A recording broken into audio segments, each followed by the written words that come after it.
അതായത് രാമൻ വരുന്നതിന്റെ കൃത്യമായ സൂചന മനസ്സിലാക്കണമെങ്കിൽ ഈ ഉയരുന്ന മൊബൈലുകൾ ആളുകളുടെ കണ്ണുകളിലേക്ക് നോക്കിയാൽ മതി. ആ ഒരു വലിയ ആവേശം, രാമനെ കാണാനുള്ള ആ ഒരു വലിയ ഒരു എന്താ പറയാ, ഒരു വലിയ കാത്തിരിപ്പാണ്. സത്യത്തില് ഇതുണ്ടാക്കുന്ന ഒരു എനർജി ഉണ്ടല്ലോ. ഏതൊരു മനസ്സ് ക്ഷീണിച്ച ആളാണെങ്കിൽ ഇവിടെ വന്ന് ഇതിന്റെ ഒരു ആംബിയൻസ് കണ്ട് ഈ ആളുകളുടെ ഒരു ആവേശം കണ്ട് അങ്ങനെ എനർജി ഫുൾ ചാർജ് ആവും. എന്റെ തൊട്ടടുത്ത് ഒരാൾ രോമാഞ്ചത്തോടെ നിൽക്കുന്നുണ്ട്, KP ദിനേശ്, രാമന്റെ ഫാനാണ്. രാമൻ ഇറങ്ങി വരുന്നത് അല്ലേ, വലിയ ആവേശമാണല്ലേ. തൃശ്ശൂർക്കാർക്ക് ഇന്നത്തെ ശരിക്കും നടത്തുറപ്പായിട്ട് നമ്മൾ കാണുന്നത്. കാരണം ഇന്നലെ വന്നതിനെക്കാട്ട് ഇരട്ടി ആൾക്കാർ ഇന്നോടെ ഉണ്ടാവും. അമ്മാതിരി വൈബലത്ത് വെച്ചിട്ട് രാമേന്ദ്രൻ ഒരു രക്ഷയില്ലാത്തും കൂടാതെ ഇപ്പൊ കാത്തിരിക്കുക. കൊല്ലത്ത് നിന്നൊക്കെ നിങ്ങൾ തൃശ്ശൂർക്കാർ മാത്രമല്ല, കൊല്ലം, കാസർഗോഡ്, തിരുവനന്തപുരം എല്ലായിടത്തും ആള് വന്നു കഴിഞ്ഞു. അത് നമ്മുടെ ആനത്തറയിലേക്ക് തന്നെ ഏറ്റവും വലിയ ഉദാഹരണത്തിന് തിരുവനന്തപുരം, കൊല്ലം, കോഴിക്കോട്, കണ്ണൂർ, ഇവിടെ നിന്നൊക്കെ ആൾക്കാർ ഒരു ആന കാണാൻ വേണ്ടിട്ട്. അതായത് അതിരാവിലെ വന്നിട്ട് വൈകിട്ട് ഒരു ആനയുടെ അടുത്ത് ഇരുന്ന് ആനയ്ക്ക് തണ്ണിമത്തൻ അങ്ങനെ പഴങ്ങളെല്ലാം കൊടുത്തിട്ട് പോണ ടീമുണ്ട്. അത് ഒടുക്കത്തെ ആരാധനയാണ്. വേറെ വിലയുടെ രാമൻ വെച്ചാൽ നമ്മളെ ക്യാമറ മാറ്റാൻ പറ്റില്ല, ഏത് സമയം വരാം അല്ലെ. ഓൾമോസ്റ്റ് എത്താറായിട്ട് എല്ലാവരും കൂടി ഉണ്ട്, ആന കൂടി ഉണ്ട്, നമ്മുടെ നാട്ടിലെല്ലാവരും ഉണ്ട്. അപ്പൊ എല്ലാവരും വിളിച്ചിട്ടുണ്ട്. അപ്പൊ അവരോട് നമ്മളെല്ലാവരും പ്രതീക്ഷിച്ചിരുന്നു. നമ്മളെ നിങ്ങൾ ആരോട് ഞാനിവിടെ നിന്നു.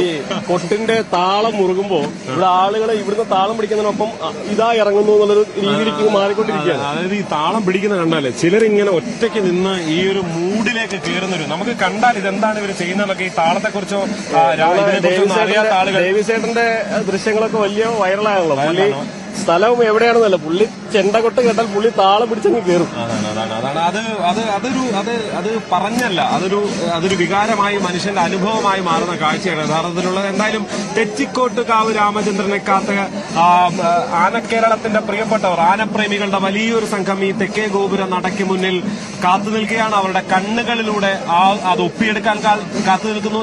ചിലർ മൊബൈൽ ഫോണുമായി കാത്തു നിൽക്കുന്നു. അങ്ങനെ വലിയ ആവേശത്തോടെ ഉള്ളിൽ പഞ്ചവാദ്യം അങ്ങ് ഗംഭീരമായി കയറുകയാണ്, കൊട്ടിക്കയറുകയാണ്. അതിൽ നിന്ന് അത് കഴിഞ്ഞ് പാണ്ടിമേളത്തിന്റെ അകമ്പടിയോടെയാണ് പുറത്തേക്ക് ഇറങ്ങുന്നതെന്നാണ് മനസ്സിലാക്കാൻ സാധിക്കുന്നത്. എന്തായാലും തെച്ചിക്കോട്ടുകാവ് രാമചന്ദ്രൻ ഏത് നിമിഷവും ആനപ്രേമികളുടെ പ്രിയപ്പെട്ട രാമൻ, രാമേട്ടൻ, രാമരാജാവ് ഏറ്റവും അടുത്ത നിമിഷങ്ങളിൽ പുറത്തേക്ക് വരും.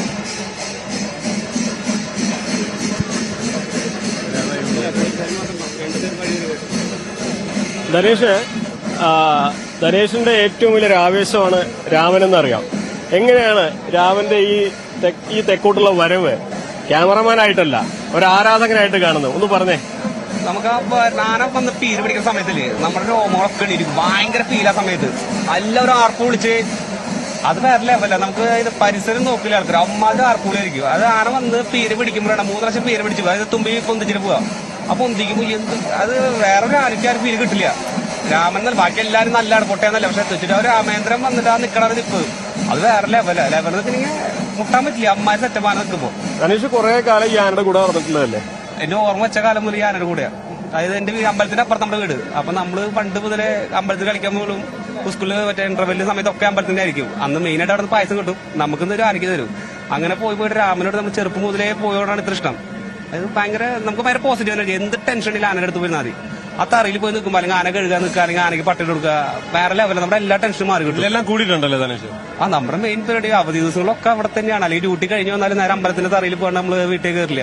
അവിടെ പോയി നമ്മുടെ എല്ലാ ടെൻഷനും നമ്മൾ അതോടെ മറക്കും. അതാണ് അതിന്റെ ഏറ്റവും വലിയ ഗുണം. ഇതിന് ഇടയ്ക്ക് പലപ്പോഴും കണ്ടിട്ടുണ്ട് ധനേഷ് ഈ ആനയെ കഴുകുന്നതിന്റെയും കുളിപ്പിക്കുന്നതിന്റെയൊക്കെ ഫോട്ടോസൊക്കെ പലപ്പോഴും ഇട്ട് കണ്ടിട്ടുണ്ട്. ശരിക്കും ഈ ആളുകൾക്ക് ഇതൊക്കെ കാണുമ്പോൾ ധനേഷിനോട് ഒരു അസൂയ തോന്നാറുണ്ടോ? അത് നമ്മൾ പുറത്തുനിന്ന് ഒരു ആൾക്കാരാണ് കയറ്റില്ല തറയുടെ ഉള്ളിലേക്ക്. അതായത് അവിടത്തെ രഥച്ചിലോ രാമേന്ദ്രൻ ഒരു വിഷയം കിട്ടാൻ വേണ്ടി എല്ലാവരും കാത്തിരിക്കുക. ആണ് പുറത്തുനിന്നുള്ളവർക്ക് സംഭവം കാണുമ്പോൾ വിഷമൊക്കെ ഉണ്ടാവും, നമുക്ക് വിഷമം ഉണ്ടാവും അവരോട് ആ കയറിന്റെ അപ്പുറത്ത് നിൽക്കുമ്പോൾ. പക്ഷെ അത് നിവർത്തിയില്ലാത്തവരാണ്. അല്ല, അങ്ങനെ ആളുകൾ പിന്നെ നമ്മളോടനെ ഒരുപാട് പേര് വരാറുണ്ട്. പക്ഷെ എന്നാലും നമ്മൾ മാക്സിമം വരുന്ന ആൾക്കാർക്ക് ആനയ്ക്ക് തണ്ണിമത്തം പഴക്കം വാങ്ങിച്ചു കൊടുക്കണമെങ്കിൽ നമ്മൾ കൊടുക്കാൻ സമ്മതിക്കാറുണ്ട്. അങ്ങനെ ആനയുടെ അടുത്തേക്ക് മീൻസ് ഫോട്ടോ എടുക്കാനൊക്കെ നിർത്തൽ കുറവാണ്. പക്ഷെ ഭക്ഷണം കൊണ്ടുവന്ന് നമുക്ക് ആനയ്ക്ക് ഭക്ഷണം കൊടുക്കാം. എന്താ അങ്ങനെ ഒന്ന് സൂക്ഷിക്കേണ്ടി വരുന്നത്, ഒരു ജാഗ്രത ഉണ്ടാവുന്നത് ആനയുടെ അടുത്തേക്ക് തെച്ചിട്ട് രാമേന്ദ്രനല്ലേ അത്രയും പ്രീഷ്യസ് ആണ്. ഒരു കാരണം വെച്ചാൽ ഒരു പ്രശ്നം അവനുണ്ടാവാൻ പാടില്ല.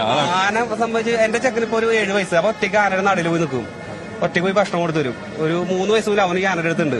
ഇന്നവർക്ക് ആന ഒറ്റയ്ക്ക് കൂടെ ഒന്നും ചെയ്തിട്ടില്ല. പക്ഷെ പുറമെന്നുള്ളവരെ കാണുമ്പോ അതിൽ ഫോട്ടോ ഒക്കെ എടുത്തു കഴിഞ്ഞാൽ രാമൻ അങ്ങനെ എടുത്ത് അങ്ങനെയൊക്കെ എല്ലാവരും പറയുന്നുണ്ട്. പക്ഷെ എന്താണ് ഈ കാണിക്കുന്നത്, കൊച്ചുകുട്ടിയാണോ വിടുന്നതെന്നൊക്കെ ചോദിക്കുമല്ലേ. ഞാൻ പറഞ്ഞ ഏറ്റവും നല്ല പാവാന തെച്ചിട്ട് രാമൻ തന്നെ. പണ്ട് ഇത്തിരി കുറുമ്പുണ്ടില്ല അത് പറയില്ല. പക്ഷെ ഇപ്പൊ ഒരു 10 കൊല്ലമായിട്ട് ഉള്ളതിൽ ഒറ്റയ്ക്ക് കയറി കൈകാര്യം ചെയ്യാം. വയസ്സതിന്റെ പക്വത ഒന്നായിരിക്കില്ലേ?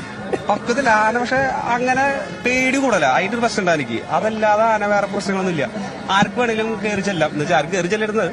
പക്ഷെ എന്താണെങ്കിലും നമ്മളൊക്കെ അവിടെ പഞ്ചവാദ്യം അങ്ങനെ സമാപിക്കുന്നതിന്റെ ഒരു ഇതാണ് കിട്ടുന്നത്. അവിടുന്ന് ഇനി ഇറങ്ങി ഇതേ ആളുകളൊക്കെ മൊബൈലെല്ലാം കയ്യിൽ പിടിച്ച് കുറെ നേരം ഇങ്ങനെ കൈ പിടിച്ച് നിൽക്കും, പിന്നെ താഴ്ത്തും, പിന്നെയും താഴ്ത്തും. ഈ ഒരു കാത്തിരിപ്പുണ്ടല്ലോ, ഒരു ക്യാമറമാൻ എന്നതിനപ്പുറം ശരിക്കൊരു ആനപ്രേമിയായിട്ട് ഈ ഒരു രാമന്റെ വരവിനുണ്ട് എവിടെയെങ്കിലും കാത്തു നിന്നിട്ടുണ്ടോ?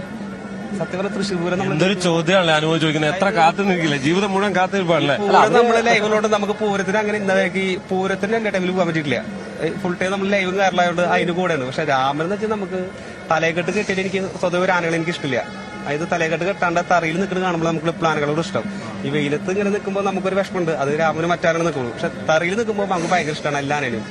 ഒരു പ്രത്യേക സ്നേഹം എന്തെങ്കിലും രാമൻ കാണിക്കാറുണ്ട് ഇങ്ങനെ അടുത്ത് നിൽക്കുന്നവരോട്? എന്ന് വെച്ച് കഴിഞ്ഞാൽ ഏതെങ്കിലും രാമന്റെ എന്തെങ്കിലും പെരുമാറ്റം കൊണ്ടോ ഒക്കെ നിങ്ങൾക്ക് അത് തോന്നാറുണ്ടോ? 2 ദിവസം ആനയ്ക്ക് ഭക്ഷണം കൊടുക്കുക. 3-ാം ദിവസങ്ങൾ ആന കണ്ടുകഴിഞ്ഞാൽ ആന സ്വാഭാവികമായിട്ട് നമ്മളെ തുമ്പിയോണ്ട് വിളിക്കും. 3-ാം ദിവസം ഉറപ്പായിട്ട് ആൾ വിളിച്ചിരിക്കും. അത് ആനയ്ക്ക് അത് മറ്റ് ആനകൾക്ക് തിന്നാൻ കൊടുത്താൽ അങ്ങനെ നന്ദി ഉണ്ടോന്ന് പറയില്ല. പക്ഷെ തെച്ചിട്ട് ഒരു അമ്മ 2 ദിവസം തിന്നാൻ കൊടുത്തു കഴിഞ്ഞാൽ 3-ാം ദിവസം ആന നമ്മളെ കണ്ടുകഴിഞ്ഞാൽ വിളിക്കും, സ്വാഭാവികമായിട്ട് വിളിക്കും. അത് തീറ്റക്കൂറ് ഭയങ്കര എന്താ പറയാ, തിന്നാൻ കൊടുത്ത ഭയങ്കര സ്നേഹമാണ് അതിനെ തെച്ചിട്ട് ഒരു അമ്മേന്ദ്ര. അങ്ങനെ കൂടുന്നുണ്ട്. ആര് വന്നിട്ടാണെങ്കിൽ പരിചയമില്ലാത്ത ഒരാൾ 2 ദിവസം ആനയ്ക്ക് ഭക്ഷണം കൊടുത്ത 3-ാം ദിവസം ആന ഓട്ടോമാറ്റിക് ആളെ കണ്ടുകഴിഞ്ഞാൽ വിളിച്ചിരിക്കും, ഉറപ്പാണ്. ഈ തിരുവമ്പാടി ചന്ദ്രശേഖരനെ കുറിച്ച് ഇന്നലെ അവരോട് സംസാരിച്ചപ്പോൾ അവർ പറയുന്നുണ്ട് ഈ ഭക്ഷണം കൊടുക്കുന്നവരുമായിട്ട് ഒരു സാധുവാണത്. അങ്ങനെ ഒരു പെരുമാറ്റം പല ആനകൾക്കും അങ്ങനെ ഉണ്ടല്ലേ? മിക്കവാറും അതായത് ചില ആനകളുണ്ട്, അതായത് നമ്മൾ തിന്നാൻ കൊടുത്തു കഴിഞ്ഞാൽ മാറിയില്ലെങ്കിൽ രണ്ടാമത് നമ്മളെ കയ്യിൽ കയറി തുമ്പിയോട് പിടിച്ച് വലിച്ചെറിയ ആനകൾ, അങ്ങനത്തെ ആനകളുണ്ട്. എല്ലാവർക്കും നമ്മളെ കയറി കൊടുത്തു കഴിഞ്ഞാൽ അത് ചിലപ്പോൾ പണി വാങ്ങിക്കും. ഇന്നലെ നമ്മള് എറണാകുളം ശിവകുമാറിന്റെ അടുത്ത് പോയല്ലോ. അപ്പൊ സുരേഷേട്ടൻ പറഞ്ഞൊരു കാര്യം ഒരു കുട്ടിയുടെ സ്വഭാവമാണ്. ശിവകുമാർ ബേസിക്കലി പാവാൻ, പക്ഷെ എനിക്ക് പേടി കൂടുതലാ. ഒരു പശുവിനെ കണ്ടാ പേടിക്കും, കാക്കേനെ കണ്ടാ പേടിക്കും. സിമ്പിളായി കൊണ്ടുപോകാനാണ്. പക്ഷെ ആനയ്ക്ക് ഭയങ്കര പേടിയുണ്ട്, ആ ഒരു പ്രശ്നമുള്ളൂ. പക്ഷെ നല്ല ആനയാണ്, നാട്ടാനകളുടെ ദേവസ്വങ്ങളുടെ നാട്ടാനകളെ ഏറ്റവും വലിയ ആനയാണ്. അത് ഗംഭീര ആന. അതിന്റെ ഒരു കൊമ്പില്ലാതെ ഒഴിച്ചു കഴിഞ്ഞാൽ ഒരു രക്ഷയില്ലാത്ത ആന. അത് കൊമ്പ് പോയിട്ടും മുളച്ചു വരുന്നുണ്ട്. അതും വലിയ അതിശയാണ്. സാധാരണഗതിയിലാണ് കൊമ്പ് പോയ വരവ് കുറവാണ്. ഇപ്പൊ രാമനാണ് വികാരം അല്ലെ? രാമന് വേണ്ടിയുള്ള മേഘങ്ങൾ കുട വിരിച്ച പോലെ ഉണ്ട്. ഇപ്പോ വെയിലൊക്കെ മാറി രാമന് വേണ്ടിയുള്ള കാത്തിരിപ്പാണ്. ഇവിടെ പുറത്തിറങ്ങിയ ശേഷം ഒരു മേളം ഉണ്ടാവോ? അങ്ങനെ ഉണ്ടല്ലേ? അങ്ങനെ അവിടത്തെ കുട്ട് കഴിഞ്ഞപ്പോൾ ഓക്കെയാണ്. എന്തായാലും കാത്തിരിപ്പ് തുടരുകയാണ്. ഉള്ളിൽ പഞ്ചാരി മേളം ഇങ്ങനെ കൊട്ടിക്കയറുന്നത് നമുക്ക് പുറത്ത് നിന്ന് തെക്കേ ഗോപുര നടക്ക് പുറത്താണ് നമ്മൾ നിൽക്കുന്നത്. അവിടെ നിന്ന് കാണാൻ കഴിയുന്നുണ്ട്. 10:00 കൂടി ഇറങ്ങുള്ളൂ എന്നാണ് പറഞ്ഞത്. 10:00 കൂടി അവസാനിക്കുള്ളൂ, പൂരം അവസാനിക്കുള്ളൂ. രാമനെ പൊതുവെ അങ്ങനെ തൃശ്ശൂരിന് പുറത്തേക്കൊക്കെ കുറെ പോകാറുണ്ടോ? അങ്ങനെ ഇല്ല, തൃശ്ശൂർ ജില്ലയും പാലക്കാട് ജില്ലയും മാത്രമാണ് പരിപാടി എടുക്കാറുള്ളൂ. മറ്റ് ജില്ലകൾ അങ്ങനെ പോക്കില്ല. കുറച്ച് മുമ്പ് പോകായിരുന്നല്ലേ? ഇപ്പൊ കൊല്ലംകാരൊക്കെ അവിടെയൊക്കെ അടുത്ത് വന്ന കഥ പറയുന്നുണ്ട്. വളരെ മുമ്പായിരിക്കും. 2016 മുമ്പാണ്. 2018 മുമ്പ് വരെ എല്ലാ ജില്ലയിലേക്കും പോയിരുന്നു. അന്നൊക്കെ നല്ല ഹാക്കത്തൂർ നല്ലോണം കിട്ടും. ഇപ്പൊ നമ്മൾ മറ്റാളുകളെ പോലെ ഡെയിലി പരിപാടി, ഡേ നൈറ്റ് പരിപാടി ഒന്നുമില്ല. ഇന്നൊരു പരിപാടി എടുത്ത 2 ദിവസം ആനയ്ക്ക് റെസ്റ്റാ. അത് നൈറ്റ് പരിപാടി എടുക്കില്ല, പകല് മാത്രം. വലിയ VIP ആണ്, അങ്ങനെ ചെറിയ കളിക്കൊന്നും നിൽക്കില്ല. മമ്മൂട്ടി പോലെ അപ്പുറമാണ് രാമൻ. ഹാക്കത്തൂക്കിണ്ട്. പക്ഷെ ഈ പറഞ്ഞ പോലെ മറ്റാനകളുടെ പോലെ നമ്മളെന്താ പറയാ, ഡേ നൈറ്റ് പരിപാടി 24 മണിക്കൂർ 300, അതായത് സീസണിൽ മൊത്തം 90 ദിവസം പരിപാടി ഒന്നുമില്ല. രാമന് ആകെ ആഴ്ചയിൽ 2 പരിപാടി നമ്മൾ എടുക്കുള്ളൂ. അതിനപ്പുറം ദേവസ്വം ഏറ്റവും ഗംഭീരം. അതായത് ആനയ്ക്കുള്ള ചികിത്സ, കർക്കിടക ചികിത്സയുണ്ട്. ഓൾമോസ്റ്റ് ഒരു ആനയ്ക്ക് തെച്ചിട്ട് രാമന് മാത്രം 17 ലക്ഷം രൂപയാണ് ചികിത്സയ്ക്ക് മാത്രം.